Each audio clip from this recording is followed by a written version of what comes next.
Welcome to the very interesting course of Small Business Management. The course is part of curriculum at the College of Business, Chicago State University. My name is Zafar Bukhari. I am a professor of marketing and international business. I teach international business and small business management course and entrepreneurship as well. I'd like to give you a brief overview of small business management today about that how the small business management course in fact plays the role in the lives of our graduates and also some other outside community businesses as well. We offer small business management course at Chicago State University not only for our students but for community as well. I would like to give you some kind of a definition between small business management and entrepreneurship. Many people they mix entrepreneurship with a small business management. Entrepreneurship itself is the way I call it, is a state of mind where the people or the entrepreneurs, they decide to start some kind of a new venture or a new business. They don't have to be innovative, but of course they have to create something new in a small business. Whereas when we talk about the small business as a separate entity, then any existing business could be a small business. A gas station across the street could be a small business. A retail store could be a small business. A clothing store could be a small business, or a small manufacturing facility could be a small business, or a small insurance agency could be a small business, or a small mortgage company could be a small business. All these entities, they fall under small business, and at the same time any kind of franchise like Dunkin' Donuts, McDonald's, it could be a small business as well. But when we talk about the entrepreneurship, in entrepreneurship an entrepreneur decides to come up with some new idea and then they try to implement their idea. But the beauty of small business management course is that every single entrepreneur, whether they are coming from engineering field, they are coming from social sciences, natural sciences, hard sciences, businesses, engineering, medicine, or even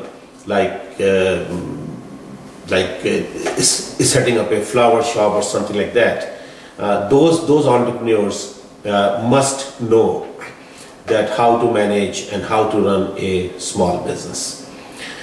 When we start a small business, in fact, the small business has two dimensions. One dimension is a product dimension of a small business. That means that the business owner, they decide to start a small business in any kinds of product. And there are three classifications of product: merchandise, service, and commodity. When we talk about the merchandise, then starting any computer store or starting any kind of retail store is a merchandise form of a small business. When we talk about the services, then of course starting an insurance agency or starting a mortgage company or starting a law firm or starting a medical offices, that is a form of a services. Even restaurants, tourism, travel agency, all these forms of services.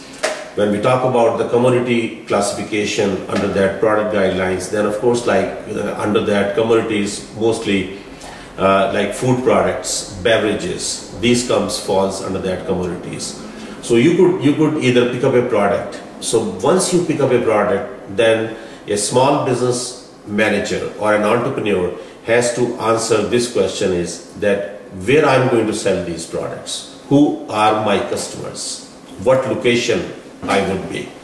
On the other side, another dimension of small business is that we can start a small business by selecting a market. That means that, okay, I want to start a small business in metropolitan Chicago, or I want to start a small business covering the whole state of Illinois. When we talk about that, so that means that we have defined our market in a geographic area. But then we have to decide that what kind of product we are going to sell into that market. Market could be another dimension, which could be a demographics, who our market is going to be. If you are targeting a children, are we going to start a children clothing, or are we going to start in servicing area a daycare center, or if we are targeting female age 25 to 55, then in what particular product line we are going to serve that particular market of female age 25 to 55 or a male of the same age.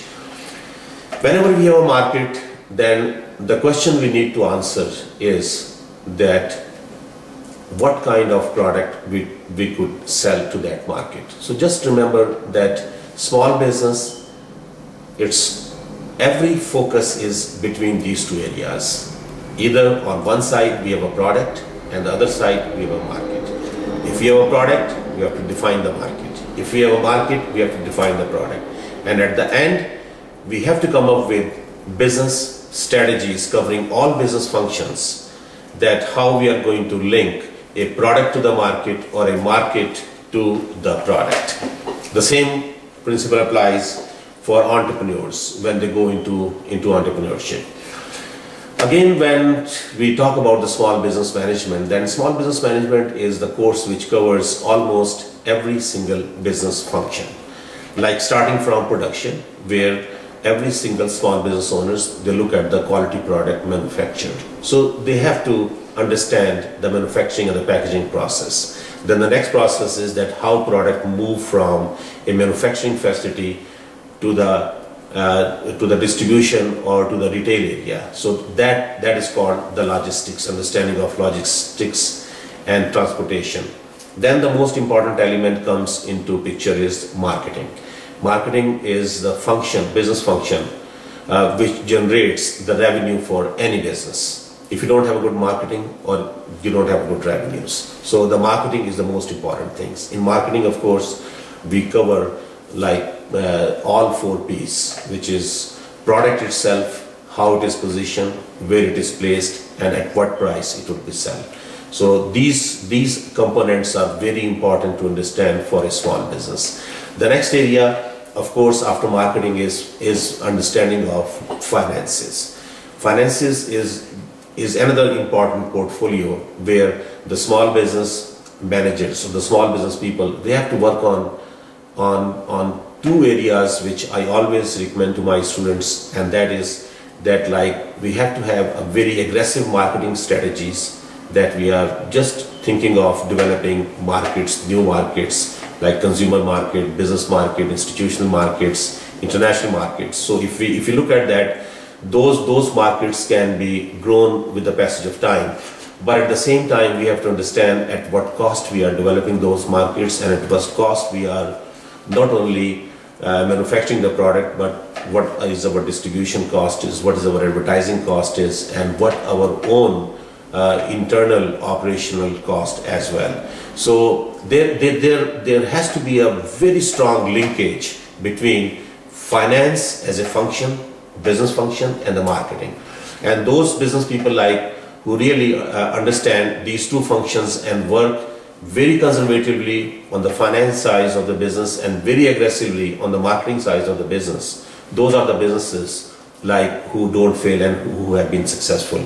Of course, there has been 83% failures in the very first year in the US small businesses, and those failures are not because the people who started those small businesses they did not have the capacity or capability of succeeding. Yes, they had both capacity and capability, but the sad part is that majority of the small businesses, they don't have the kind of business understanding which we offer in this small business management course. Then of course there is a legal aspects is also plays a major role in the small business, that how we want to start a small business. Does it going to be a sole proprietorship or a joint venture, or does it going to be a partnership, or does it going to be a corporation? If it is going to be a corporation, it will be a C corporation or S corporation. And I'm going to explain you all these things down the road. Then of course the most important element is writing a business plan or the business planning itself. Every business person, in fact, even before they start a business, they need a sense of direction. Business plan gives us two major areas. Number one is that it provides the company's future and the company's vision, in fact, to those people who wants to invest in the business, number one, or to those people who wants to be part of the business, or to the financial institutions like banks who will provide some kind of lending to the business. The second important part of a business plan is that it provides us a sense of direction, that how we are going to move into future, that if we have certain goals to achieve in the very first year, and if we cannot achieve those goals, then can we modify or can we change our strategies so that we could be successful. And so this is another area which I would recommend you very strongly that you put strong emphasis on, and that is going to be when you're going to write your term paper. So every single business plan has to have a good marketing plan, a good financial plan, and a good operational plan as well. The next area, of course, of a small business is going beyond the borders. A small business could go international. 95% of the world population lives outside the United States. And if you look through the product categories, you will find out that the basic products, which are the food, shelter, clothing, education, telecommunication, transportation, and personal care, all these products are the basic necessities of every single human being in this world, irrespective of the quality of life or irrespective of the continent or the country.